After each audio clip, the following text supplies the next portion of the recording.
Mesdames, Messieurs, bonsoir à toutes et à tous. Merci pour votre fidélité et bienvenue sur Africable Télévision. Ce soir, dans votre émission politique, l'invité, Maître Muntaka Tall, fondateur du CENID, le Comité national d'initiative nationale, une association à but politique, la première à avoir demandé ouvertement l'instauration du pluralisme démocratique au Mali.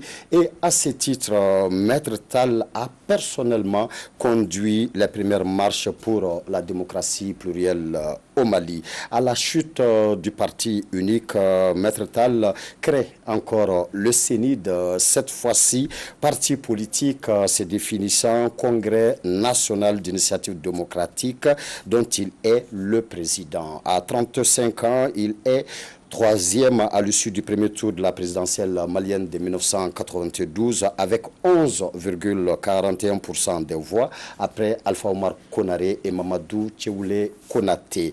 De 1992 à 1997, Maître Tall est député et faisait alors fonction de chef de l'opposition parlementaire. De nouveau candidat à la présidentielle en 2002, il atteint la barre de 3,77% des voix, mais il sera réélu député 2 mois après et dès le premier tour avec plus de 70% des voix et va devenir premier vice-président de l'Assemblée nationale. Il est réélu député à Ségou en 1997. Il est candidat à la présidence de l'Assemblée nationale, mais il sera battu par le professeur Dioncounda Traoré de l'ADEMA par 111 voix contre 31. Aujourd'hui, Maître Tall fait partie du mouvement M5 RFP, ce grand mouvement qui a fait partir, on peut dire en grande partie, le régime d'Ibrahim Boubacar Keïta. Et avec lui ce soir, mesdames, messieurs, notre entretien va porter entre autres sur l'état de santé du parti CENID face au Hirouaton, les élections à venir, l'accord d'Alger, le CNT, les M5 RFP et aussi nous allons essayer de voir si le temps nous le permettra, la conduite de la transition et bien d'autres sujets d'actualité. Maître Tall, bonsoir et bienvenue. Bonsoir et merci de m'avoir invité. Nous sommes très heureux de vous recevoir et d'échanger avec vous sur tous ces thèmes-là. Mais avant d'entrer dans le vif de ces sujets-là, Maître, le Sénégal, pays voisin, pays frère, historiquement frère du Mali, aujourd'hui va très mal. Un mot? Bonsoir à ceux qui nous écoutent. À celles qui nous écoutent, je voudrais souhaiter une très bonne fête. Nous sommes à la veille de la Journée internationale des femmes. Je voudrais dire à nos mères, à nos sœurs, à nos épouses, à nos filles, que le temps est venu, en tout cas pour ce qui concerne le Mali, de sortir du pur folklore pour célébrer cette journée commémorative et d'aller vers une autre façon d'aborder cette journée importante. Deuxièmement, vous avez dit fondateur du Comité national d'initiative démocratique, fondateur du Congrès national. Je préfère membre fondateur. D'accord. J'ai joué un rôle important, certes, mais je n'étais pas le seul. C'est ça la vérité historique. D'accord. Maintenant, le Sénégal, c'est la grande famille ouest-africaine d'abord. Le Sénégal, ce sont mes attaches personnelles qui restent très fortes. Et tout ce qui concerne le Sénégal m'interpelle directement. Le Sénégal, c'est une sorte de miroir en Afrique de l'Ouest, en termes de stabilité, en termes de démocratie. Mais aujourd'hui, force est de reconnaître, avec tout ce que l'on voit, que l'image tend à s'écorner. Que puis-je dire si ce n'est de souhaiter que le plus rapidement possible, de part et d'autre, la raison puisse prévaloir, les dialogues s'instaurer, le calme et la paix revenir pour que le Sénégal puisse poursuivre sa marche vers le développement et vers la paix. D'accord. Alors, quelque chose qui n'était pas prévu chez moi, effectivement, le 8 mars, je joins ma voix à la vôtre pour souhaiter une bonne fête à toutes les femmes du monde. Mais je reviens sur quelque chose que vous avez dit concernant le 8 mars. Vous dites qu'il est temps de sortir de ce folklore. Donc, nous étions dans un folklore, lequel? Le 8 mars ne peut pas se réduire à la confection de pagnes, à des activités récréatives. Le 8 mars doit être un moment de grande réflexion pour savoir comment intégrer davantage la femme au-delà des simples aspects institutionnels, comment soulager ses souffrances, comment lui faire jouer pleinement son rôle dans le développement, parce que sans la femme, 50% de l'humanité, on ne peut pas imaginer des développements, surtout dans des pays comme les nôtres, où la mobilisation populaire est à la base de tout développement. Donc, je souhaite vivement que les 8 mars soient des moments de réflexion sur les pistes à emprunter pour l'année qui suit. Et je suis sûr que c'est faisant, toutes les femmes pourraient se retrouver accompagnées par tous les hommes, parce que c'est la journée des femmes, mais ça n'exclut pas les hommes. Ensemble, nous pouvons imaginer des choses, les porter ensemble pour faire en sorte que, encore une fois, nos mères, nos sœurs, nos épouses et nos filles puissent prendre toute leur place dans le concert national. Et pour qu'on puisse abréger les souffrances des femmes, faut-il être forcément président de la République, Maître Tall? Autrement dit, vous, votre parti, qu'avez-vous fait de symbolique pour la femme et surtout à l'occasion du 8 mars? Depuis 15 à 20 ans, le Sénit est dirigé par des femmes. La première vice-présidente est une femme. Ce fut Fanta Mancini Diarra, c'est aujourd'hui Mme Maïga Sinadamba. Ce n'est pas que de la figuration ou du symbolisme. C'est un message fort. Elles ont un rôle à jouer. Dans la dernière Assemblée nationale non contestée, le Sénat était le seul parti à avoir une parité parfaite entre députés hommes et députés femmes élus. L'État malien accompagne les partis politiques par l'allocation d'une aide publique annuelle. Pour ce qui nous concerne au Sénat, dès que nous disposons de ces fonds, nous commençons par prélever la part due aux jeunes et aux femmes. Ces deux coûts sont importants pour nous. S'agissant des jeunes, par exemple, nous sommes les seuls, à 2 reprises sur 5, à avoir fait élire les plus jeunes députés du Mali et les plus jeunes maires du Mali. Voilà ce qu'à notre niveau modeste, nous pouvions faire, mais c'était un message. Si nous pouvons faire ça aujourd'hui au niveau du parti, probablement, par la grâce de Dieu, que nous pourrons dupliquer pareille chose au niveau national. Tout à fait. Alors nous allons parler du parti Sénid, Maître Tall. Comment le parti se porte aujourd'hui? Vous savez, je ne peux pas dire que je suis pleinement satisfait de la place du Sénid sur l'échiquier politique malien. Sur près de 220 partis, nous n'avons jamais quitté le top 5. On pourrait peut-être s'en réjouir maintenant. Moi, je pense que nous pouvons et que nous devons faire mieux, même si je considère que nous sommes un parti miraculé. Miraculé parce que, vous savez, il est une vérité selon laquelle la révolution mange ses enfants. Le Sénat a joué le rôle que l'on sait pour l'instauration et la consolidation de la démocratie au Mali. Nous avons payé les prix les plus élevés. Lorsqu'après les premières élections pluralistes, nous avons déjà été victimes de déclassement électoral, mais que nous avons accepté au niveau de la paix, et au nom de la paix au Mali. Nous avons refusé de signer ce qu'on appelait à l'époque un pacte. Signature, le PSPR, les partis signataires du pacte républicain. Nous avons estimé que pour les premiers pas de la démocratie, il était important qu'il y ait une majorité et une opposition. Nous nous sommes assumés en tant qu'opposition et en tant que leader de l'opposition à l'Assemblée nationale. Nous avons payé un prix extrêmement élevé entre la répression, les exclusions, les incendies, les arrestations, mais nous avons tenu bon. Les militantes et militants du CENI que je salue ont fait preuve d'une résilience extraordinaire, ont tenu le coup, ont poursuivi le chemin. Aujourd'hui, nous ambitionnons non pas de rester 5e ou d'être 4e, mais de nous hisser à la première place. Je suis convaincu qu'avec les femmes et les hommes que nous avons, mais surtout la conviction de nos militants et de nos militants, que cela reste possible.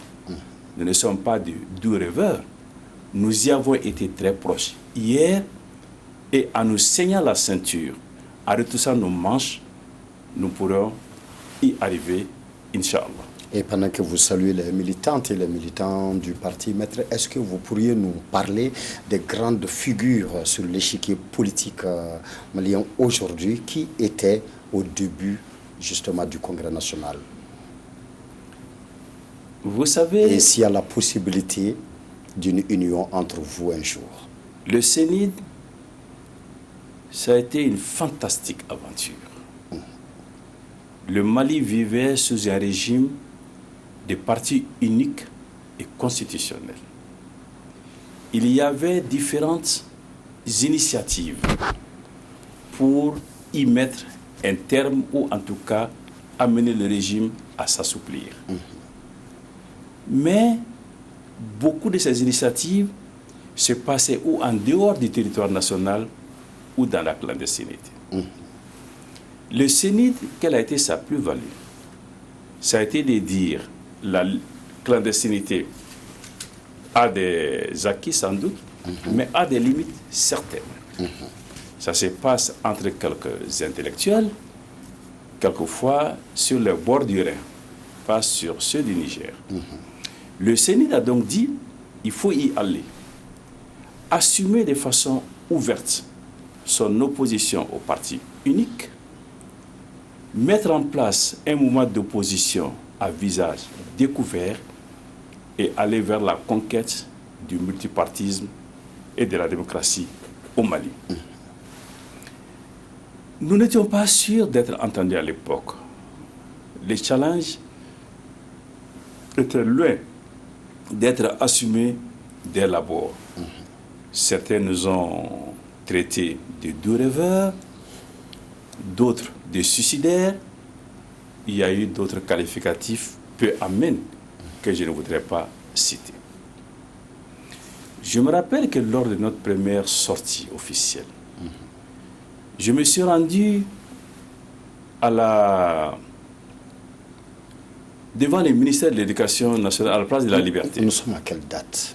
C'était le 10 décembre 1990. D'accord. Nous avions été lâchés par tous nos partenaires. Nous avons décidé d'y aller. Je suis venu avec un mégaphone pensant m'adresser à 100 personnes. Il y avait au bas mot 30 000 personnes. Certains disent 30 000, d'autres 50 000. Avec des slogans improvisés. Vive la démocratie, vive le multipartisme, etc., etc. Dans ce moment, il y avait beaucoup de personnes qui aujourd'hui ne sont pas forcément au CENID. Vouloir en faire une énumération ici peut correspondre à une sorte de stigmatisation. Je voudrais, si vous me le permettez, éviter cela. Nous poursuivons notre chemin, chacun se reconnaîtra dans ses propos, et les Maliens ont été témoins de tout. Mais une retrouvaille est-elle possible? Vous savez, moi j'ai été le premier responsable de ce parti. Mais avant de cette association, ses réussites sont les miennes. Les échecs sont miens. Les difficultés, il m'appartient de les corriger. Je ne m'éloignerai d'aucune initiative, à plus forte raison enregistrée, qui pourrait permettre demain de reconstituer la grande famille sénite. Je suis même demandeur. Je sais qu'il y a des difficultés réelles, mais pas objectives. Le Mali a besoin d'un sénite de reconstituer. Moi, j'y travaille. Que ceux qui m'entendent aujourd'hui se mettent dans cette dynamique. Et croyez-moi, si cela se passe, ça va changer la face politique de notre pays. D'accord. Alors, Maître Tall, quelle est votre propre définition de la démocratie? Est-ce qu'elle peut se faire sans alternance? Vous savez, la démocratie est un système de gouvernement. Et en face, il y a plusieurs autres types de systèmes de gouvernement. Le plus facile, hier, c'était de comparer à une dictature. Mais aujourd'hui, il y a d'autres formes qui apparaissent, dont le populisme et d'autres formes de gouvernement. La démocratie, pour nous, dans nos pays ici, c'est la meilleure façon de mutualiser l'apport au développement, en écoutant chacun, en acceptant les différences, en faisant en sorte que de la discussion jaillisse la lumière, et en obligeant ceux qui gouvernent à faire de leur mieux sous la critique de ceux qui sont dans l'opposition et qui pourraient être amenés demain à prendre leur place si les populations ne sont pas satisfaites de la gestion du pays. Est-ce qu'une démocratie peut s'entendre sans alternance? D'abord, l'alternance, ce n'est pas X par Y vient. L'alternance, c'est un système, un groupe de personnes est remplacé par un groupe de personnes qui n'étaient pas les mêmes, dans le même regroupement. Moi, je ne peux pas parler d'alternance si dans un parti, un part, l'autre vient. C'est important. Mais l'alternance, c'est autre chose. Mais l'alternance n'est pas non plus. C'est mon tour, ou toi que je me mette. C'est un combat à mener des élections irrégulières dont nous manquons.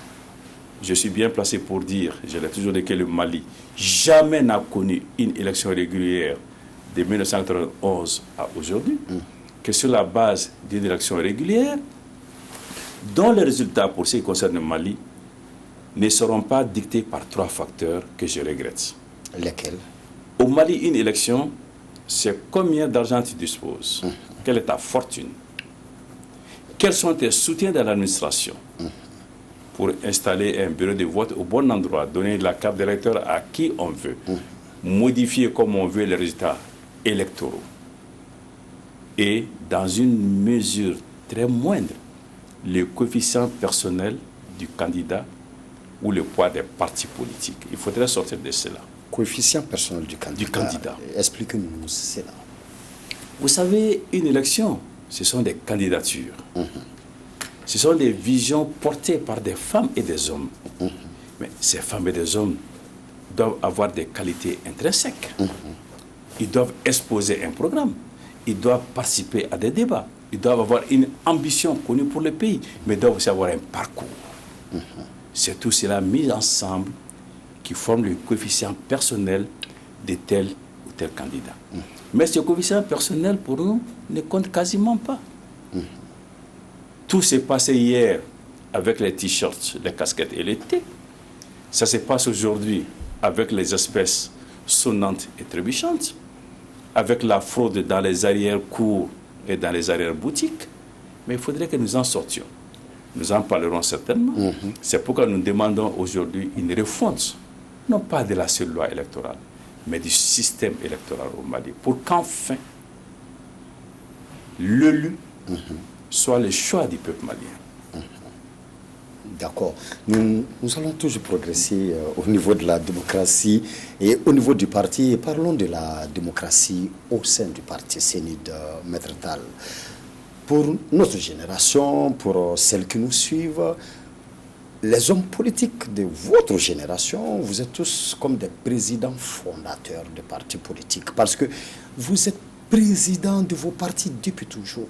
Hein, depuis 1990, Maître Tall, c'est CENID par exemple. Et c'est toujours le seul et l'unique candidat du CENID malgré la dégringolade de ces résultats quand même lors des différentes élections. 1992, vous avez 11,41%. 2002, ça chute, 3,77%. 2013, ça chute, 1,54%. 2018, là, c'est carrément les carreaux, 0,64%. Et c'est toujours Maître Tall, président du CENID, candidat du CENID. Il n'y a pas meilleur que Maître Tall dans le parti. Alors, disons les choses d'abord telles qu'elles sont. Les élections de 1997 d'abord ont été plus que fortement contestées au Mali. La Cour constitutionnelle a annulé purement et simplement les résultats des élections législatives, entre autres raisons parce qu'il n'y avait pas de liste électorale. Et 2 mois après, il y a une présidentielle. Sur quelle base? Une question importante. Mais ce qu'il faut noter, c'est que pour tous les résultats que vous venez de donner, il y a eu après des crises électorales très fortes qui ont failli faire basculer le Mali. Parce qu'on n'était plus dans une logique électorale. On était dans une logique de distribution de bons et de mauvais points à des amis. Pour des candidats qui ont des amis ou à des adversaires. Ok. Des bons ou mauvais points à des amis ou à des adversaires. Les mauvais points aux adversaires, les bons points aux amis. Pour quelqu'un qui a le parcours de Maître Mountaga Tall, qui n'a jamais accepté la compromission, qu'on a essayé de liquider par différents moyens, les emprisonnements, les déportations, les cabinets incendiés, les domiciles incendiés, il ne restait plus qu'une chose: signer sa mort politique. Qu'est-ce qui s'est passé lors des dernières élections où vous donnez des chiffres qui peuvent tuer quelqu'un? C'est que dans les bureaux de vote de mes propres enfants, de mon épouse, de mes frères et sœurs, vous savez combien on m'a donné? 0 voix. Et vous savez ce que j'ai fait? Je suis allé chercher le procès verbal du bureau de vote. J'ai mis ce que j'ai obtenu. J'ai mis à côté ce qu'on envoie à la Cour constitutionnelle. J'ai mis sur Internet. 3 années après, personne ne m'a dit ce que tu as mis était un faux. N'est pas vrai. Donc, il y a plusieurs façons d'assassiner politiquement un adversaire. Surtout qui a refusé, qui n'a pas plié sous la répression et qui a refusé la compromission. Toutes sortes de propositions de toute nature en disant: moi j'ai le souci de mon honneur, je ne souhaite pas qu'il soit dit après ma disparition à mes enfants, ton père a fauté. Donc je ne m'attends à rien et tout cela ne m'a jamais désarmé. Parce que ceux qui me donnaient 0% à midi venaient me voir la nuit à domicile pour dire: sans toi on ne peut pas gouverner, viens avec nous. Alors quelqu'un qui n'est rien, on va rentrer chez lui notamment pour lui dire: il faut absolument que tu viennes. Alors, je laisse le peuple malien juger. D'accord. Alors aujourd'hui, quand nous entendons parler de changement des classes politiques, de transition générationnelle. Vous avez parlé de démocratie à l'interne du parti. C'est important, je n'y ai pas répondu. Vous savez, un parti politique investi en une personne, comme exactement on le ferait dans une affaire privée. Comme un arbre que l'on plante, que l'on arrose que l'on entretient, que l'on élague, on investit en quelqu'un. On pense que avec le tour du Mali qu'il fait, la connaissance des hommes, le fait que lui-même il est connu, qu'il a porté les idées du parti, il peut être le meilleur à une élection.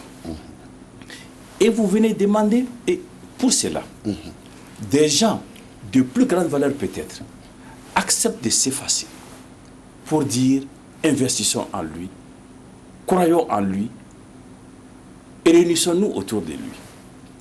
Vous venez dire à ces personnes, entre deux élections, celui en qui vous avez investi, il faut le changer. Il faut dessoucher l'arbre que vous avez planté. Mais vous n'aurez jamais de fruits. Il faut que l'on comprenne un peu cela. Mais au bout, il est important qu'à un certain moment, on puisse changer. Pourquoi donc, lors du dernier congrès du Sénat, j'ai souhaité que mon mandat à la tête du parti ne soit pas renouvelé. Le faisant, pour moi, j'ai posé un acte de reconnaissance. Pour ceux qui, pendant des décennies, ont cru en moi, ont investi en moi, m'ont soutenu. Un acte de remerciement. C'était le moment de remercier ces femmes et ces hommes qui ont tout laissé tomber pour le parti. Pour le parti. Et qui ont fait preuve, je le viens de dire, de résilience. Mais aussi une opportunité, ou plus d'opportunités, pour les femmes et les jeunes. Mais je suis aussi un humain. J'ai une famille. Aujourd'hui, j'ai des petits-enfants. Le labeur de ma vie, c'est mon cabinet d'avocat. Et puis, j'ai été témoin de beaucoup de choses. J'ai besoin d'écrire. Tout cela fait que j'ai fait cette proposition, qui sera soumise au congrès extraordinaire, qui sera convoqué au mois de mai, qui devrait correspondre avec les 30 ans du parti. Mais j'ai précisé, ne pas être président du Sénat ne veut pas dire être un ancien militant. Je resterai un militant. Et de la cause du Sénat, et de la cause de la démocratie, et des droits de l'homme, et du Mali, et de l'Afrique. Il y a beaucoup de formes d'engagement. Je vais vous précéder. Beaucoup m'ont dit, mais alors, tu n'es plus candidat. J'allais effectivement vous poser cette question. Vous allez poser la question. Je vous précède. Vous savez, l'élection présidentielle, celui qui a fait une affaire personnelle reste un aventurier. C'est une affaire collective. Des gens qui croient en toi, qui investissent en toi. Au Sénat, nous avons toujours instauré un débat, toujours organisé des primaires. Nous sommes toujours allés à un congrès d'investiture. Nous ferons le congrès. Toutes les options vont être posées sur la table. Le congrès tranchera. Et tranchera au mieux des intérêts du parti et, je n'en doute pas, du Mali. Mais au nombre de ces options, est-ce qu'il y aura la question candidat Sénat Maître Tall? Bien sûr. Il y aura toutes les options. Aucune n'est écartée d'avance. D'accord. Et aujourd'hui, comme je le disais... Un parti peut avoir un candidat qui n'est pas le président du parti. Tout à fait. Il faut d'ailleurs que nous acheminions vers ce genre de schéma en Afrique. En tout cas, au Mali. D'accord. D'accord. Alors, aujourd'hui, les jeunes du Mali, en tout cas beaucoup d'entre eux, pensent, pour le meilleur des cas, pensent que vous êtes trop fatigués, vous tous. Voilà, qu'il était temps, il y a quelqu'un, un internaute même qui a dit de dire à Maître Tall qu'il est temps d'aller vraiment bien laver ses mains, se reposer, dormir. Voilà, c'est bon d'aller à la retraite carrément. Alors, il y en a qui pensent que vous êtes tous pareils, que tous les problèmes du Mali, c'est vous tous réunis et qu'il est vraiment grand temps que vous laissez les jeunes émerger. Vous savez, je ne voudrais pas faire un plaidoyer pour moi-même, mais je voudrais rappeler deux ou trois choses. D'abord, dire à cette personne qui veut mon bien, que si j'étais dans la fonction publique, je n'aurais pas encore l'âge d'aller à la retraite. Moi, je n'ai pas l'âge d'aller à la retraite à la fonction publique. Que me reproche-t-on d'avoir été précoce, d'être venu tôt et d'avoir occupé une place éminente sur l'échiquier politique pendant que j'étais très jeune. Et beaucoup donc assimilent le poids politique. Non, la durée sur le champ politique et en première ligne avec l'âge. C'est avec qui j'ai commencé, c'était mes oncles. Moi, à l'époque, on m'appelait Lagaré. J'étais le Benjamin dans tout ce qui s'organisait pratiquement. Y compris au comité directeur du CENID, où je n'étais plus âgé que sur 2 personnes sur 30. Donc, il faudrait qu'il fasse preuve d'un peu plus de tolérance en me laissant le peu de temps qu'il me reste avant de prendre une retraite méritée. Mais allons plus loin. Je pense que ceux qui disent qu'il faut mettre tous les anciens de 91 au rencard sont dans 2 catégories. Ils ne savent pas. Il faut comprendre cela et pardonner. Ou ils ont des comptes personnels à régler. Pas forcément sur le passé.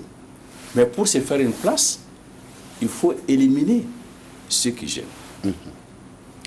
Je ne vais pas rentrer dans des propos mielleux. J'entends dire toute la vérité à celles et à ceux qui nous écoutent. Mars 91 a beaucoup apporté au Mali. Énormément. Mais mars 91, le mouvement démocratique n'a vécu que 14 mois.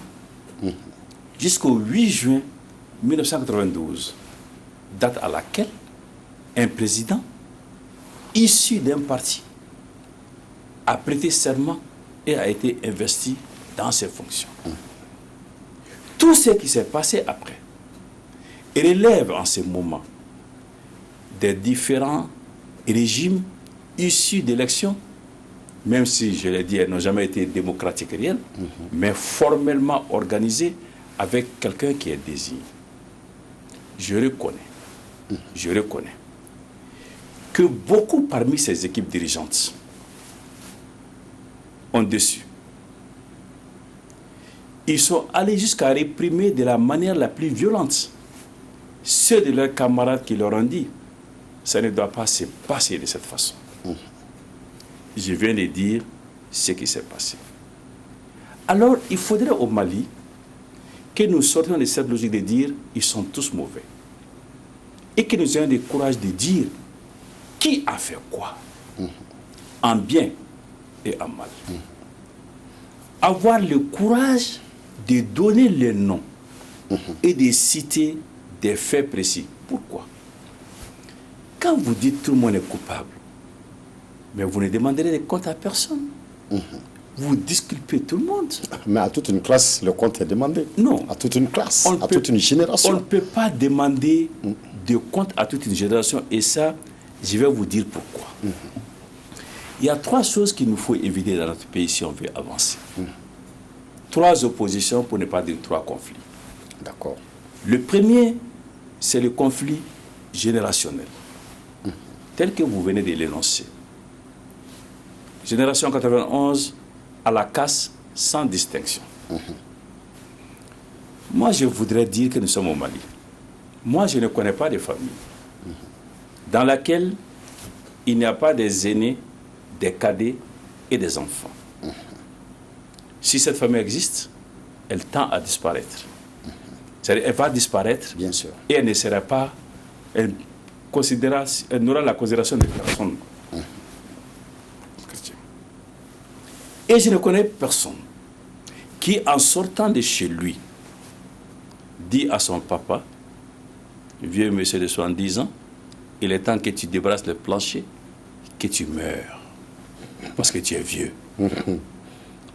Je n'en connais pas. Celui qui le fait ne sera pas considéré comme un marginal, mais comme un fou furieux. Et on le conduira là où vous savez. Il faut ajouter à cela, c'est important. Il y a quelque chose dans la vie qui s'appelle l'expérience. Cette expérience-là, elle ne s'apprend dans aucune université, même pas à MIT. Et elle ne se vend dans aucun magasin, même pas sur Internet. Non, elle s'acquiert avec le temps. On en a besoin.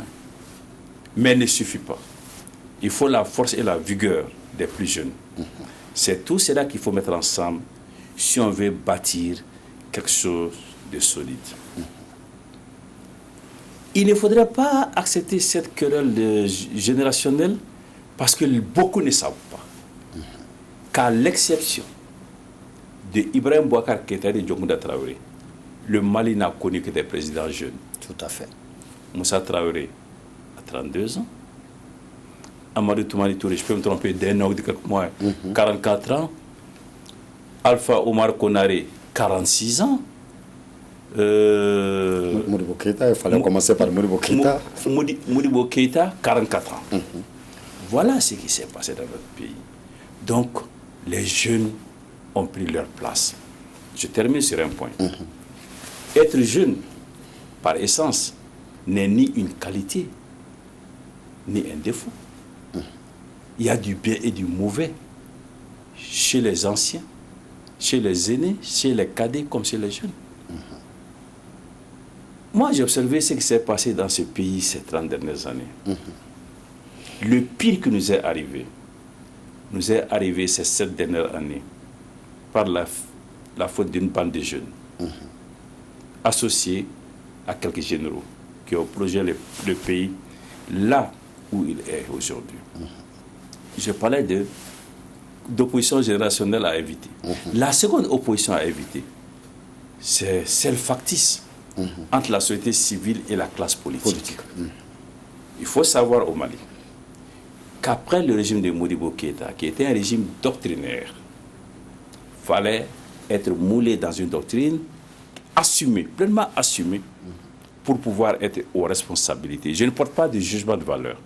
Je constate des faits. La société civile et la classe politique ont dirigé ensemble le Mali dans tous les gouvernements, sans exception. Le troisième conflit, qui est d'actualité, civil, militaire. À 60 ans d'indépendance, le Mali a été dirigé pendant 35 ans par des militaires et pendant 25 ans par des civils. Quelle conclusion je tire de tout cela? La vérité, c'est qu'il y a eu des mauvais comportements. Moi, je reste très dur avec la classe politique qui a eu des comportements inacceptables. Mais j'ajoute toujours, moi, je suis sur la scène politique depuis 30 ans. Que quelqu'un vienne me dire, en 30 ans, voilà ce qu'on te reproche. En termes d'éthique, en termes d'atteinte au bien public, même en termes d'un mot mal placé qu'il ne fallait pas dire, d'outrage à quelqu'un. Je dis, si on me le fait, je quitte la scène politique. C'est un défi important et risqué. Mais je suis sûr de ce que j'ai dit et de ce que je fais. J'ai tenu à rester dans l'éthique. J'ai tenu à rester dans le cadre de l'action publique. Je n'ai vécu que de mon cabinet. Je n'ai jamais touché au bien public. Et si demain, l'occasion doit se présenter, je publierai mes biens en disant la provenance de tout. Mais qu'est-ce que les Maliens ont rejeté? C'est la gouvernance qu'ils ont connue. Une piètre gouvernance. J'ai une part de responsabilité là-dedans que j'assume. Mais je n'ai jamais été à des niveaux décisifs. Même ministre, ce n'est pas décisif. Ministre est décisif pour le département qui était confié.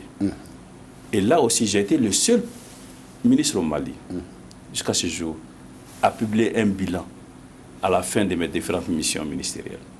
En disant, Malien, voilà ce que j'ai fait avec la mission pour la mission que vous m'avez confiée, avec les ressources que vous m'avez confiées.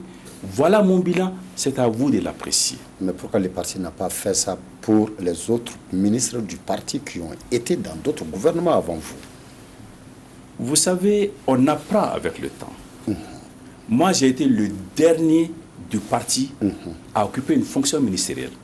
Pendant 25 ans, je n'ai pas accepté d'être ministre. D'autres cadres du parti sont allés au gouvernement, pas à la soupe, au gouvernement. Ils ont assumé leurs responsabilités. Mais en ce temps, on n'a pas pensé qu'il fallait faire un bilan. D'accord. Quand je suis arrivé, tous les partis se mobilisent autour du président, y compris avec les idées y compris avec les initiatives, et celle-là a été mise en œuvre. Tout cela pour dire quoi? Il y a des bons et des mauvais partout. Ne jetons jamais les bébés avec l'eau du bain. De quoi le Mali a besoin aujourd'hui? De sélectionner des patriotes, de sélectionner des compétences, de sélectionner des gens intègres qui sont dans toutes les catégories socio-professionnelles, dans toutes les tranches d'âge, chez les civils et les militaires, pour porter le projet Mali. Là aussi nous en parlerons. Ce projet, il faut le définir aujourd'hui dans le cadre des assises nationales de la refondation. D'accord. Parce qu'il faut refonder le Mali. Et tout compte fait, les Maliens auront quand même, une fois de plus, en tout cas très bientôt, si tout se passe comme il se doit, la possibilité de choisir, comme vous dites, des patriotes, des compétences, des hommes intègres par les biais des élections. Et nous aimerions qu'on parle un peu de ces élections à venir. Il y a une expression qu'on entend maintenant, on parle d'organe unique de gestion des élections. Qu'est-ce que c'est et pourquoi le faut-il nécessairement mettre? Au Mali, il y a 3 organes qui interviennent pour l'organisation des élections. La délégation générale aux élections qui s'occupe du fichier électoral, la CENI qui s'occupe de la supervision et le ministère de l'administration territoriale qui s'occupe de l'organisation matérielle. Tout cela étant sanctionné par la Cour constitutionnelle avec des pouvoirs exorbitants. Au regard des catastrophes électorales que nous avons connues,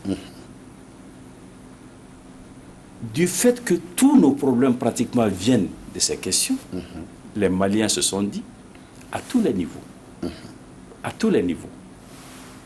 moi je n'ai pas participé au dialogue national inclusif. J'étais dans l'opposition, nous étions les pères, les premiers à demander cela, mais ça s'est passé sous un format qui nous excluait. Ce dialogue a demandé l'organe unique de gestion. Les journées de réflexion sur la transition l'ont demandé. Les organisations de la société civile, unanimement, l'ont demandé. Les organisations qui ont pour mission et vocation de suivre le processus électoral l'ont demandé. La CEDEAO l'a demandé et l'Union africaine l'a demandé. Tout le monde était d'accord. Mais aujourd'hui, on se retrouve avec des arguments plus que fallacieux, tendant à dire on n'a pas le temps. On n'a pas le temps de faire quoi? D'abord, on a perdu 5 mois. Mais ce n'est pas la peine de regarder dans les rétroviseurs, ça ne nous mènera pas loin. Mais on n'a pas demandé de réinventer la roue. Il y a 3 organes qui existent. On dit mettez-les ensemble. Mais derrière cette affaire, il y a malice. Et c'est important et grave. Quand vous commencez par dire nous n'avons pas le temps, sachant que de façon que la demande est unanime, ça veut dire qu'à un moment ou à un autre, vous céderez. Mais vous céderez en disant je vous ai dit qu'on n'en avait pas le temps, maintenant il faut me donner le temps. Ipso facto, nous venons à la prorogation de la transition qui est derrière cet enjeu. Mais nous ne sommes pas nés de la dernière pluie. Nous savons de quoi il s'agit. Ça ne se passera pas comme ça. Autre chose, autour du ministre de l'administration territoriale, on a créé un comité CAP d'appui au processus électoral de la transition, même CAPET. Personne ne pourrait faire greffe à un ministre d'avoir autour de lui un comité, une commission. C'est normal, c'est dans sa prérogative. Mais quand cet organe préempte les pouvoirs de la CENI, ajouté à ceux du ministère de l'administration territoriale, l'organe unique de gestion est déjà créé. Et il s'appelle ministère de l'administration territoriale et de l'administration. Pourquoi? Mais pour céder les pouvoirs à quelqu'un, pas pour organiser des élections. Quiconque connaît l'histoire du Mali, surtout son histoire récente, ne devrait pas faire un tel pari. Il ne doit pas prendre un tel risque. Parce que le Mali a besoin aujourd'hui de toute autre chose. Et aujourd'hui, on parle d'élections. Il reste 12 mois pour la transition. Personne ne connaît l'ordre des élections. Personne ne connaît le chronogramme des élections. Alors, parlons-nous sérieusement. ça ne doit pas se passer comme ça. Si on est entre personnes de bonne foi, il faut changer de fusil d'épaule, être plus inclusif, plus attentif à ce que les Maliens disent et à ce qu'ils veulent, pour que, au moins, ces élections puissent se passer bien. Alors, certains veulent redire la transition aux élections, ils se trompent, mais l'élection est un moment essentiel, il faut qu'elle se passe bien. Et quelle est la réponse de Maître Tall à cette grande problématique quand même qui pointe à l'horizon? Il faut qu'au terme des 18 mois, alors qu'on a donné à la transition, on puisse connaître le nom du prochain président du Mali, mais au même moment, si la situation sécuritaire doit rester de cette façon-là, comment va-t-on pouvoir tenir ces élections, maître? Alors, il s'agira de faire quoi en définitive selon vous? D'un côté, l'insécurité nous empêche de bien organiser le scrutin. De l'autre, il faut pourtant un futur président du Mali. Bien. Est-ce que nous sommes sûrs que tout ce qui doit être fait est en train d'être fait pour conjurer l'insécurité? Je ne suis pas un démagogue, je ne suis pas un naïf. Les questions de sécurité ne peuvent pas être réglées par un claquement de doigts. C'est très sérieux, c'est très important. Mais quand même, il y a des prémices que l'on doit voir. Quand ceux qui sont réputés être les plus aguerris parmi nos soldats sont retirés des théâtres d'opération pour les bureaux à Bamako, quand ils doivent troquer l'uniforme contre le boubou ou le costume cravate, l'insécurité aura forcément un boulevard devant lui. Forcément. Parce que tout cela impacte sur le moral de la troupe. Et ça, c'est le plus important. Où sont nos chefs? Ils sont dans les V8. Ils sont dans les bureaux climatisés. Ça ne peut pas marcher. C'est pour cette raison que nous avons parlé de militarisation, qui ne veut pas dire ériger des militaires. Je dis qu'il y a du bon et du moins bon partout. Il y a des militaires de très bonne qualité, qui ont des spécialités, qui ont des connaissances et qui doivent les assumer, même au niveau des administrations civiles. Mais ce n'est pas une raison pour dégarnir les théâtres des opérations, amener des personnes qui n'ont aucune qualification pour un certain nombre de fonctions civiles, alors qu'ils sont attendus ailleurs, ils ont appris autre chose. Voyez-vous, moi, je suis avocat. Je ne peux pas opérer quelqu'un. Je ne peux pas aller sur le théâtre d'opération. De la même façon, quelqu'un qui a appris le métier des armes doit s'occuper de ça et pas faire le métier d'avocat. Ainsi va la répartition des rôles et des fonctions, ainsi va la vie. Mais si, parce qu'on a fait une action militaire, on a des amis qu'il faut caser, et pour cela, il faut dégarnir les théâtres d'opération, je me dis, on n'est pas prêt d'obtenir la sécurité. Donc, voilà ce que j'ai pu dire à ce moment. Le souci d'avoir une mainmise sur l'appareil d'État ne doit pas expliquer la militarisation à outrance qui, en aucun cas, ne signifie pour moi le rejet des militaires ou le fait de confier des fonctions à des militaires. Eux-mêmes sont les premiers mécontents aujourd'hui. D'accord. Mais à quoi devons-nous nous attendre si au terme des 18 mois impartis, nous n'avons toujours pas le prochain président du Mali? Vous savez, quand il y a eu le problème de la prorogation du mandat de l'Assemblée nationale, quand on m'a dit, mais écoute, les élections n'ont pas eu lieu, elles ne peuvent pas avoir lieu, qu'est-ce qu'on fait? J'ai dit, allez-y demander à celui qui devait les organiser d'en tirer toutes les conséquences. Pour moi, vous êtes en charge de faire quelque chose. Vous n'arrivez pas à le faire. La première conséquence est de dire, je m'en vais. Le reste se passera sans toi. Voilà. D'accord. Donc, en ce moment, oui, techniquement, juridiquement, on va assister à une autre transition qui va s'ouvrir. Il faut organiser ces élections.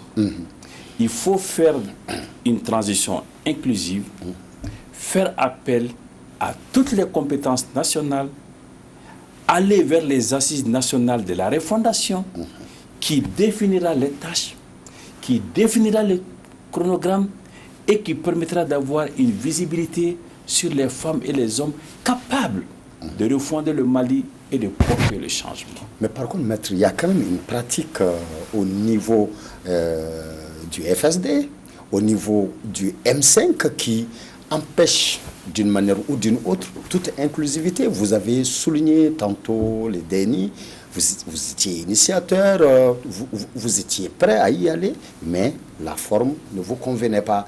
Ensuite, quand on a parlé de la mise en place du gouvernement, la forme, ça ne vous convenait pas. Si on a essayé de mettre les CNT en place, la forme, ça ne vous convenait pas. Et vous nous parlez d'assises nationales. On va encore organiser ces assises nationales. Il y aura toujours ce problème de forme qui ne vous convient jamais, maître. Figurez-vous qu'on ne s'est jamais plaint de la forme. Le M5 a dit non quand il s'est agi de la survie du Mali.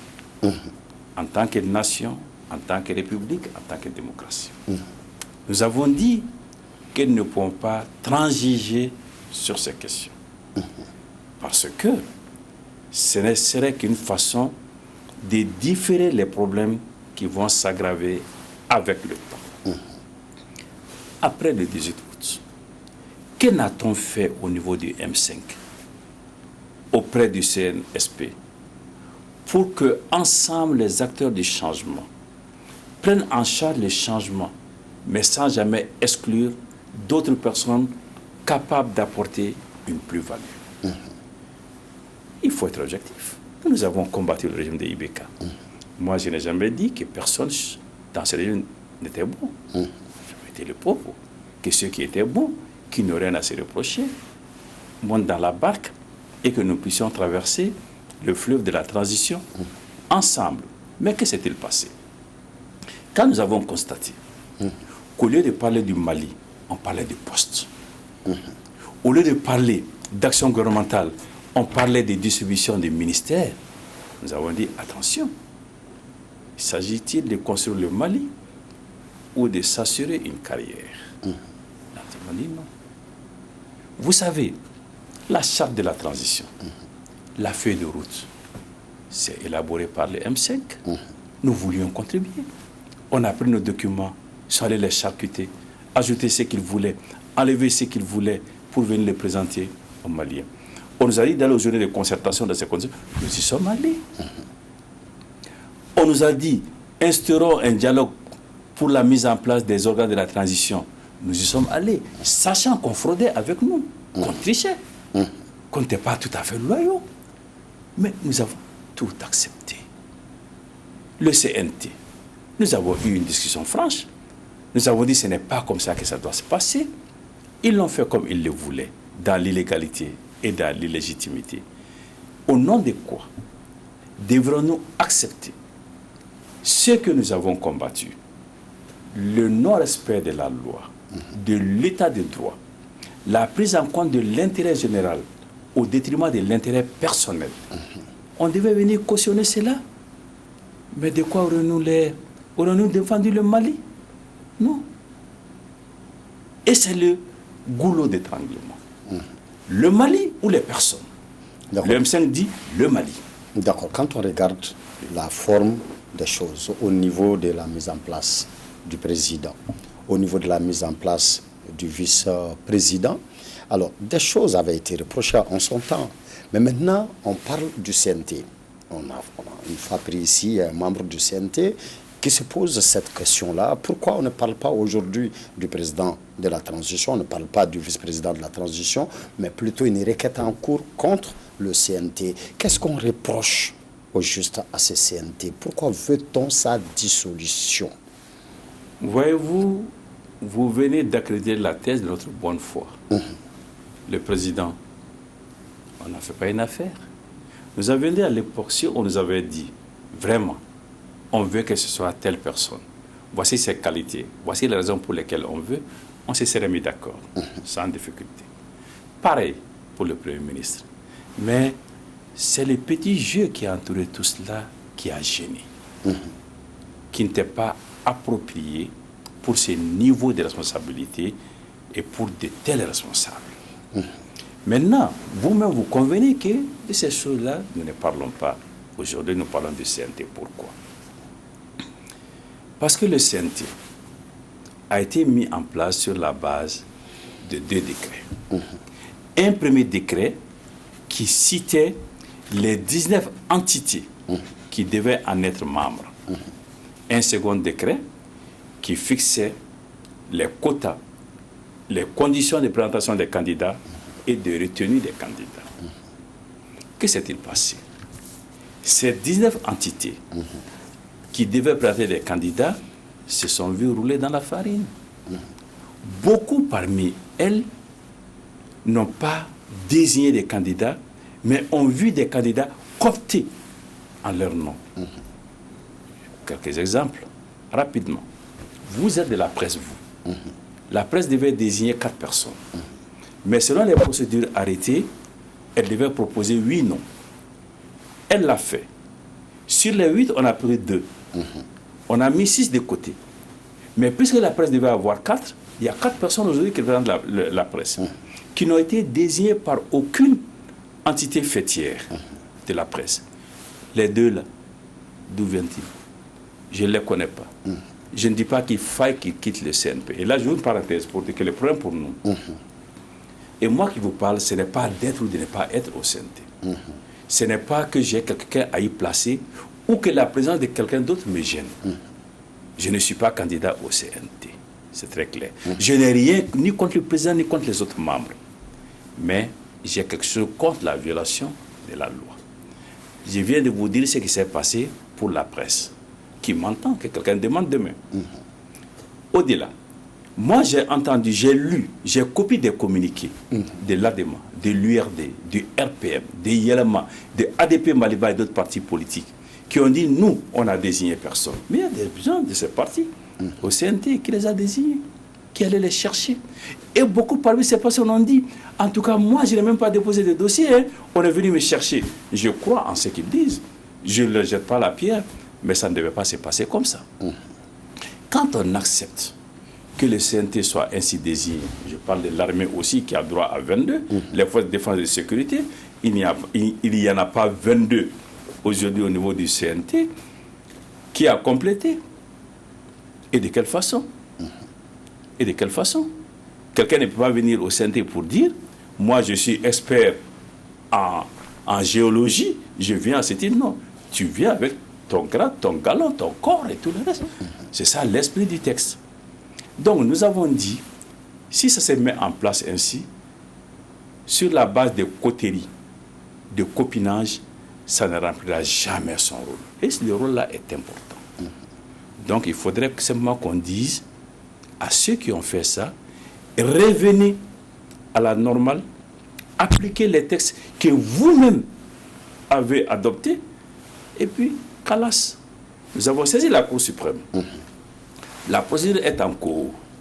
Nous attendons une saine décision. Et cette décision, de notre point de vue, ne peut pas être autre chose que de nous donner raison. Parce que ce qu'on a demandé à la Cour est très simple.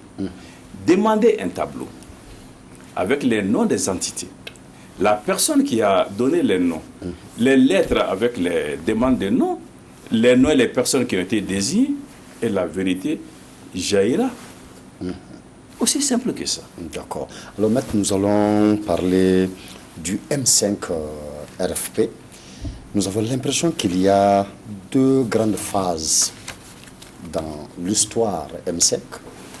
Nous avons l'impression qu'il y a un M5 grand bloc soudé avant le départ de IBK et un autre M5 après le départ de IBK. De toutes les façons, qui est M5 aujourd'hui, qui ne l'est pas? Parce que cette question est posée quand on voit des grands leaders M5 dire que le M5 est mort de sa belle mort. Et au même moment, on voit d'autres grands leaders M5 qui continuent à nous envoyer des communiqués au nom de M5. Qu'est-ce qui se passe? Que reste-t-il du M5 aujourd'hui? J'appartiens bien évidemment à la deuxième catégorie. J'appartiens bien évidemment à la deuxième catégorie. Okay. Ceux qui vous envoient des déclarations et communiqués au nom du M5. On va en parler. Voilà, au nom du M5. Vous savez, depuis sa création, on a entendu beaucoup de commentaires sur le M5. Et parmi ces commentaires, celui qui revenait le plus souvent, c'est de dire c'était un groupe hétéroclite. Ils viennent de partout. Ils ne peuvent pas rester ensemble. Sauf que ceux qui tenaient cet argument ne se sont jamais posé la question essentielle. Comment des gens venant d'horizons aussi différents ont-ils pu surmonter toutes leurs différences pour se mettre ensemble autour d'un objectif et tenir? C'était ça la question essentielle. Ils ne se sont pas posés. C'est parce que le Mali était en crise existentielle. Tout à fait. Que personne ne contestait. Du fait de la corruption, de la mauvaise gouvernance, du népotisme, et j'en passe. Et les mêmes se sont toujours dit, ah, ils ont bien mobilisé aujourd'hui, est-ce que la semaine prochaine, ils en auront la même capacité? Les mêmes sont aujourd'hui à la tâche pour dire, mais ils se sont disloqués. Et puis, qu'est resté de leur capacité de mobilisation? Pour ce qui est de ceux qui se sont disloqués, nous avons atteint un objectif majeur dans notre lutte. C'était le départ de l'ancien régime. Mais là, il y a eu, je ne dirais pas quiproquo, mais mauvaise compréhension par certains, qui ont réduit la lutte du M5 au départ des régimes. Mais nous, on ne peut pas vouloir le départ des régimes et laisser les chaos s'instaurer. Le départ du régime était un préalable pour la refondation du Mali. Alors, ceux qui ont pensé avec le départ du régime qu'ils avaient des partitions personnelles à jouer, des dividendes personnels à tirer, des avantages personnels à revendiquer, on dit ça y est, il n'y a plus rien à faire. Mais qu'a dit le plus grand nombre? Attention, le régime est parti, les mots demeurent. Plus que les mots, le régime aujourd'hui existe sans le président. Les mauvaises pratiques sont là. Même des hommes sont là par rapport à ça. Donc, pour prendre une expression, la lutte continue. Et c'est ce qui est en cours. Alors, donc, les mêmes disent toujours, seront-ils capables de mobiliser? Pendant 4 mois, qu'avons-nous fait? On a tenté de persuader, de convaincre, de caresser dans le sens du poil. Et finalement, vous avez... Les autorités de la transition, pour leur dire, ça ne doit pas se passer comme vous comptez le faire. Ils ont décidé de continuer dans cette voie, qui est la voie de la dégringolade pour le Mali. Nous avons dit non. Désolé, on ne peut pas vous suivre dans cette voie. Non. Nous allons continuer notre combat. Nous allons continuer à défendre la survie du Mali. Et c'est ce que nous faisons aujourd'hui. Nous avons fait le combat de maintenant, à quel sens s'agira-t-il de faire partir l'actuel régime aussi? Sinon, quel combat mener concrètement, maître? Vous savez, même si le régime est issu d'élections frauduleuses, le régime des IBK était considéré par la communauté internationale et par la légalité nationale au Mali comme un régime légitime et légal. Nous n'avons pas essayé de dire nous voulons le départ du président et du régime. Quand on a commencé à le dire, j'ai dit mais attendez, ils sont au sérieux? Je dis oui. Nous sommes au sérieux et nous obtiendrons cet objectif. Vous pensez que nous, on va avoir peur de dire nous voulons le départ de la transition et des autorités de la transition? Ce n'est pas notre objectif aujourd'hui. Notre objectif, c'est de rectifier la trajectoire. Justement, comment? Mais attendez. On nous disait, quand on disait on veut que Ibeka parte, on nous a dit comment? On dit mais par les moyens démocratiques et légaux, par les manifestations de masse. Et puis certains nous ont dit mais une manifestation de masse n'a jamais fait partie de quelqu'un. Nous leur avons dit mais visitez vos cours d'histoire, personne n'a résisté à une déferlante populaire. Sauf qu'au Mali quand même, Ça n'a jamais fait partir quelqu'un quand même, maître. Les militaires ont toujours parachevé les combats, qu'on sache. Donc finalement, maître, si on doit encore faire sortir les Maliens pour que d'autres militaires interviennent. Non, pour que d'autres militaires interviennent n'est pas mon propos. Mon propos est qu'aujourd'hui, nous devons imprimer une nouvelle trajectoire à la transition. Nous pensons que sous la pression populaire, ceux qui ont en charge cette transition vont réfléchir à deux fois. Et se dire, attention, écoutons notre peuple. Il gronde. Il nous indique la voie, suivons cette voie. Nous sommes dans cette logique aujourd'hui et nous gageons que la raison finira par l'emporter. Est-ce qu'on va connaître une autre autorité morale différente de l'ancienne? Cette fois-ci, où il n'y aura plus jamais d'autorité morale. L'autorité morale a toujours été mal expliquée et mal comprise. Un imam, par définition, est une autorité morale. Dans la mosquée et en dehors de la mosquée. Tout à fait. Un imam qui n'est pas une autorité morale n'est pas un imam. Donc, il ne faudrait pas donner au mot plus de sens qu'il... Non, sauf que cet imam dont on parle, avait derrière lui, parce que la situation est très complexe, en tout cas au moment des faits, avait derrière lui un grand mouvement appelé SEMAS, qui partait même aux élections législatives.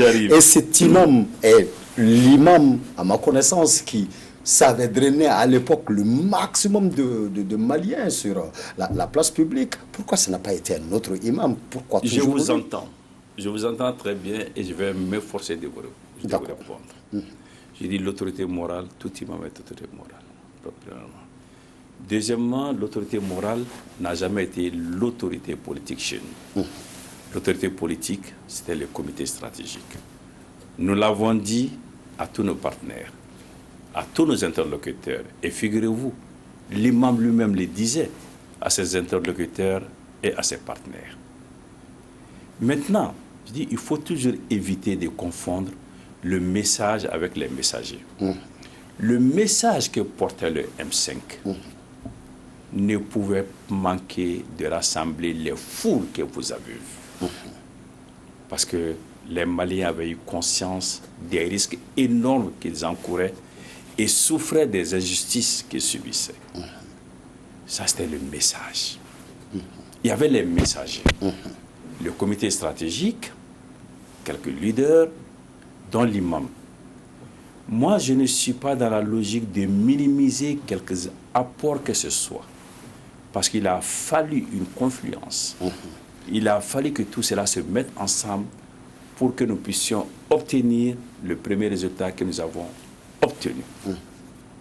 Maintenant, le M5 est dans un autre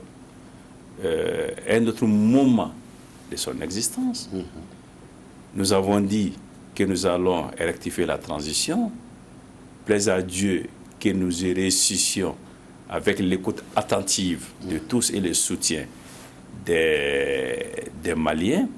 Mais pour l'instant, nous en sommes là. Nous avons fait une première sortie. Ces jours-là, c'était pour que les militants nous entendent. Ce n'était pas pour aller nous compter. C'était pour qu'on nous entende.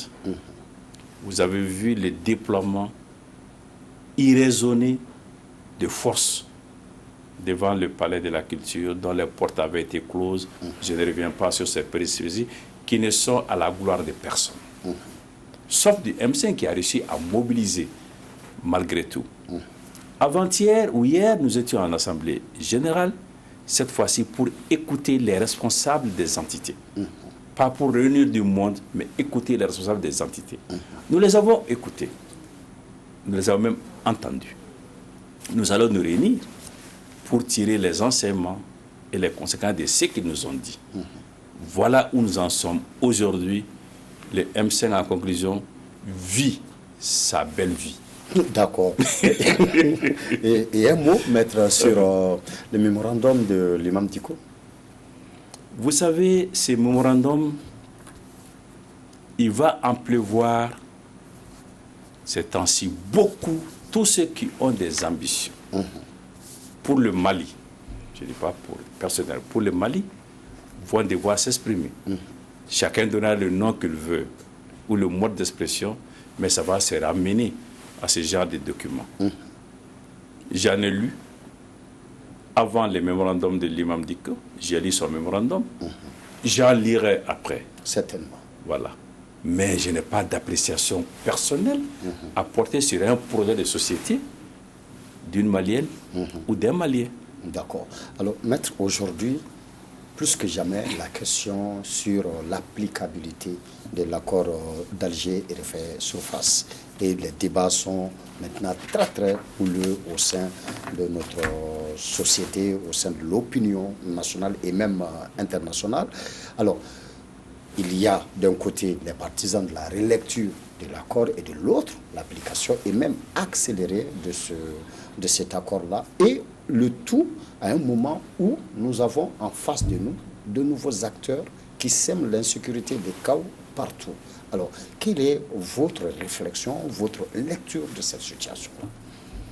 Vous savez, l'accord pour la paix et la réconciliation issu du processus d'Alger, on va dire l'accord d'Alger pour faire bref, suscite beaucoup d'interrogations, de commentaires et pour être honnête, de conflits et d'incompréhension. Aujourd'hui, il y a 3 options sur la table. 1, il faut le rejeter purement et simplement. 2, il faut l'appliquer purement et simplement, même de façon accélérée. 3, il faut procéder à sa relecture. Pendant longtemps, la relecture de l'accord est apparue comme un gros mot, comme un tabou. Mais les dernières rencontres qui ont réuni les Maliens, tous ensemble, incluant les parties signataires de l'accord, ont dit oui, on peut lire l'accord, on peut relire l'accord. Pour ma part, cette relecture procède du bon sens. Pourquoi? Vous avez un accord, malgré l'accompagnement de la communauté internationale tout entière, se heurte à une inertie extraordinaire.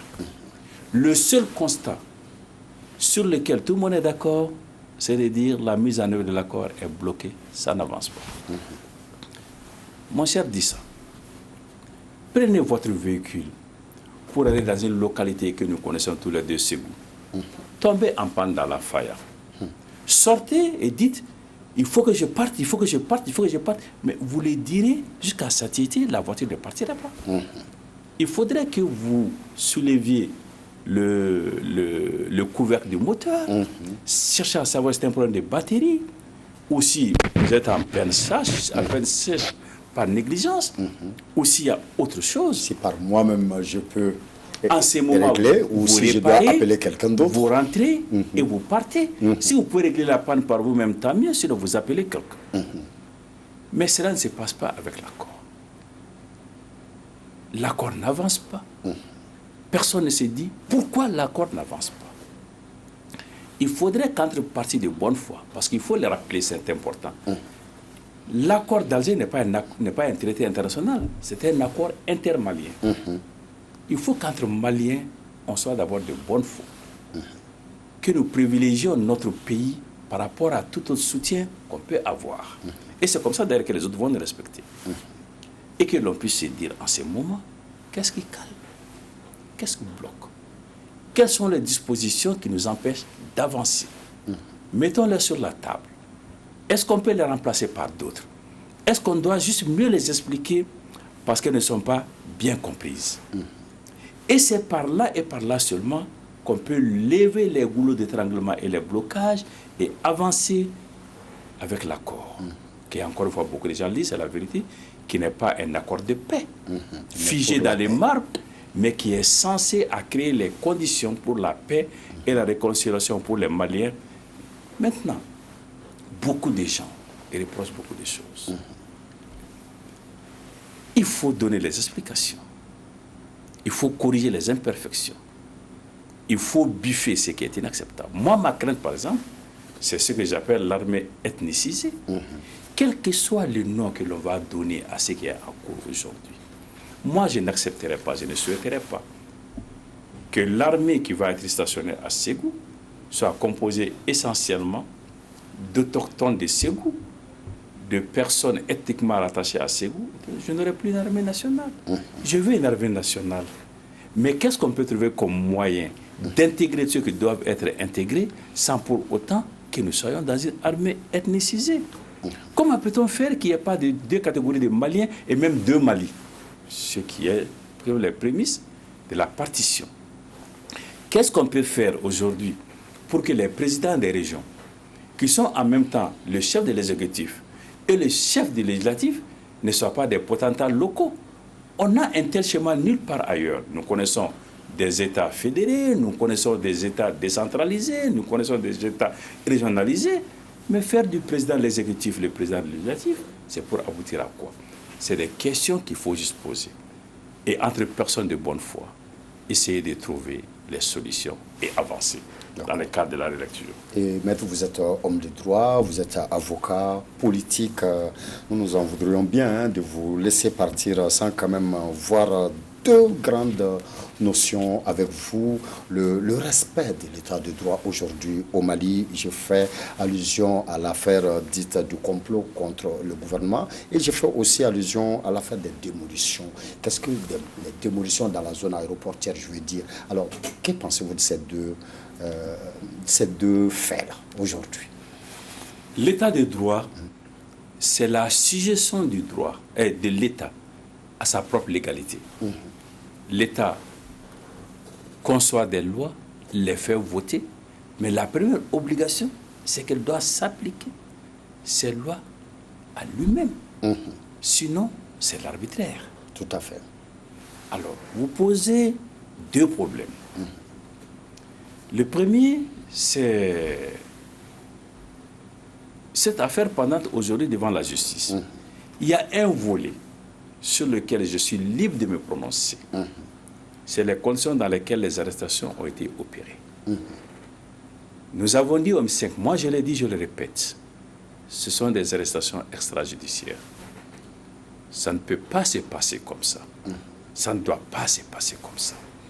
On ne peut pas prendre les gens également, les amener à un endroit inaccessible à des avocats. Non.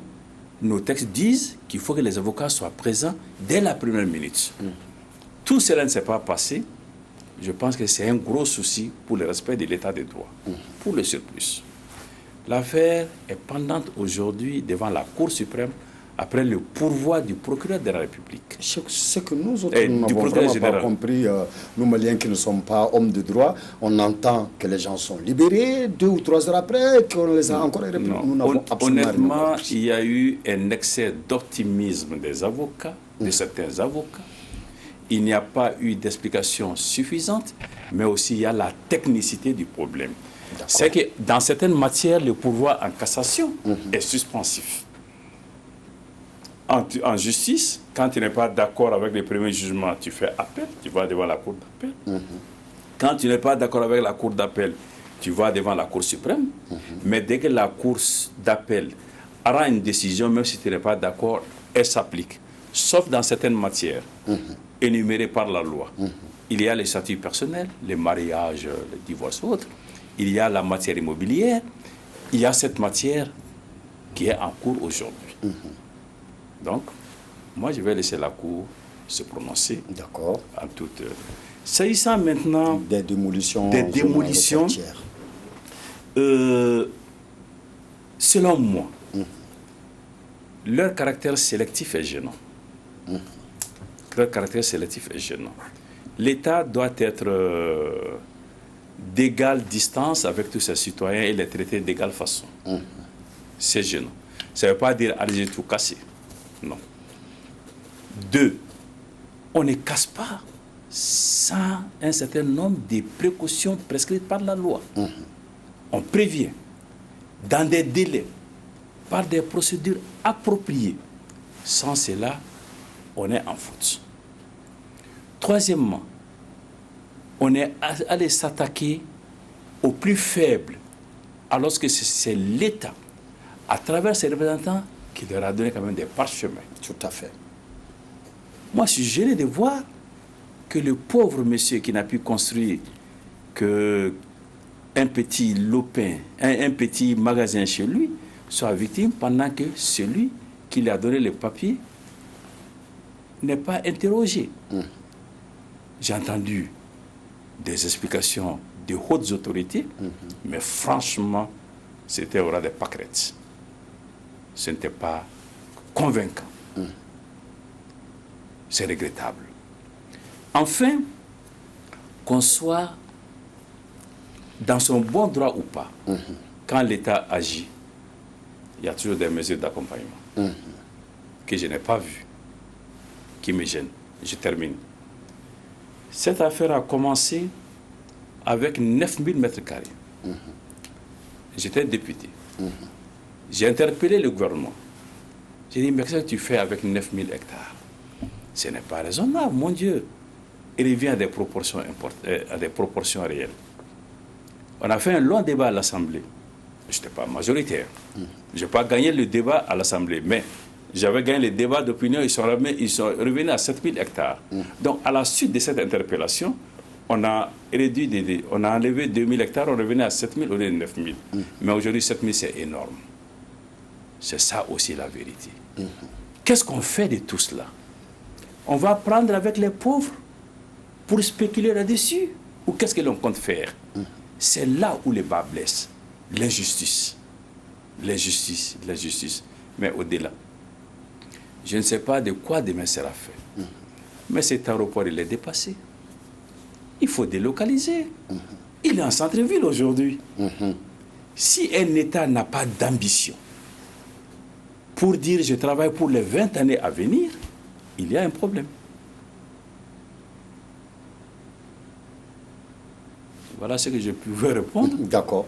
Et pour beaucoup de Maliens aussi, maître, c'était la question de l'opportunité, la question en fait même de la priorité, parce que pour beaucoup de Maliens, alors ce gouvernement transitoire a tellement de lourds chantiers que de s'attaquer quand même à des dossiers qui seraient bien menés par un président démocratiquement élu, et surtout à un moment où alors, le monde entier, les grandes puissances sont en train de soutenir leurs compatriotes, leurs concitoyens. C'est le moment que nous avons vraiment décidé de démolir certaines maisons de cette façon. Monsieur Dissa, je vous ai parlé à plusieurs reprises des assises nationales de la refondation qui devraient permettre d'identifier les problèmes, de fixer les priorités,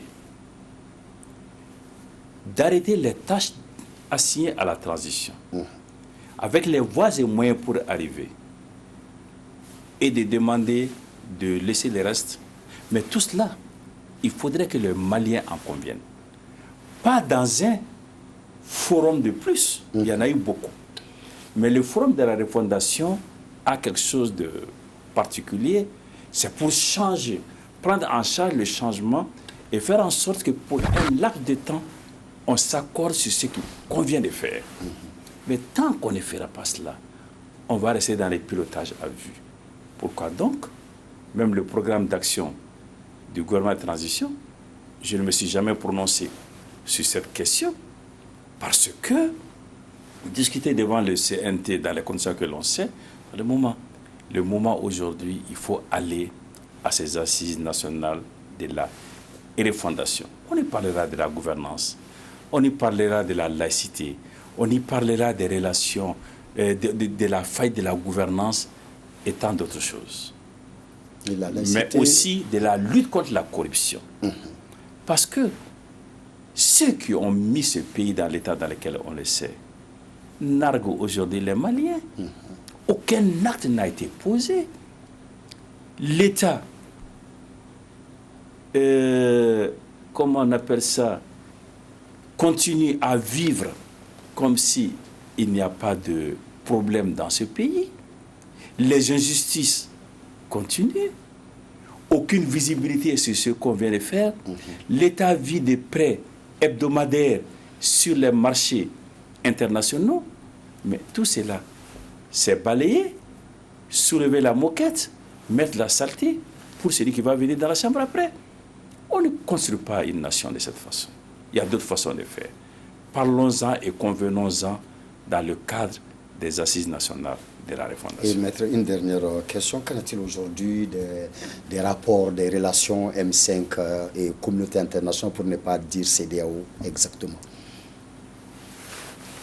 Vous savez, le M5 a eu des relations difficiles avec la CEDEAO, mais des relations franches. Nous leur avions dit essentiellement ceci: écoutez le peuple malien, nous ne sommes que des porte-parole. Et si vous écoutez le peuple malien, vous comprendrez la profondeur du mal. Mais la CEDEAO, c'est une organisation gouvernementale, avec des limites que nous savons. Nous ne les avons pas bousculées. Mais depuis le 18 août, la CEDEAO n'a plus jamais pris contact avec le M5. Plus jamais. Plus jamais. Elle est venue ici dans les missions d'évaluation. Le M5 a dit: nous partirons, même si on ne nous a pas invités en tant que tels, nous nous exprimerons en tant que M5. Ce que nous avons fait, et Inch'Allah, c'est ce que nous continuerons à faire. La CEDEAO, c'est nous. Nous sommes la CEDEAO. Nous ne sommes pas dans une relation conflictuelle. Nous continuerons à leur expliquer les réalités du Mali et à leur expliquer que si les choses ne se passent pas autrement, le Mali risque encore de replonger, de rester le grand malade de la sous-région, ce que nous ne souhaitons pas. Nous voulons que le Mali soit aujourd'hui dans les pelotons de tête de la CEDEAO, qu'il ne soit pas le grand malade qui d'ailleurs métastase les autres. Nous voulons que les Maliens soient fiers d'être Maliens au sein de la CEDEAO, au sein de l'Union africaine et dans les concerts des nations. Et maître, il ne nous reste plus que 2 minutes. Alors 2 minutes, comme Magma aime le dire, vous regardez bien la caméra, donc vous regardez les Maliens en face, une adresse particulière. Nous avons été une grande nation. Nous sommes un grand peuple. Mais l'incantation ne sert à rien si elles ne sont pas accompagnées par des actions. Nous vivons un moment particulier aujourd'hui. Nous devons en profiter. Non pas pour nous plaindre, mais pour nous serrer la ceinture dans l'unité pour avancer. Que les Maliens, hommes et femmes, jeunes et vieux, civils et militaires, politiques et ceux de la société civile se disent que nous sommes sur des enjeux de survie, que personne n'est parfait, qu'il y a du bon et du mauvais dans toutes ces catégories socio-professionnelles et qu'il nous faut chercher, je le répète, ceux qui sont compétents, ceux qui sont patriotes, ceux qui sont intègres pour construire ce beau pays. Il faut que le Mali de nos rêves commence à prendre réalité. C'est ce que je demande à Allah subhanahu wa ta'ala. Merci à celles et ceux qui nous ont écoutés. Encore une fois, bonne fête, femmes du Mali et du monde. Merci, Maître Tal, d'avoir répondu à notre invitation. Mesdames, Messieurs, c'était votre émission politique, l'invité qui recevait ce soir Maître Moutara Tall, président du CENI de Faso Irouaton, aujourd'hui membre du comité stratégique du M5 RFP. Avec lui, nous avons parlé principalement de l'état de santé du CENI, les élections, l'accord d'Alger, les CNT, les M5 RFP, les relations M5 RFP et puis la CEDEAO. Et nous aurions aimé parler de beaucoup d'autres aspects avec notre invité, sauf que bon, le temps qui nous est imparti est pratiquement arrivé à terme. Une fois de plus, maître, merci d'avoir répondu à notre invitation. Et beaucoup à vous, mesdames, messieurs, merci de nous avoir suivis. Passez une agréable semaine de travail. Au revoir.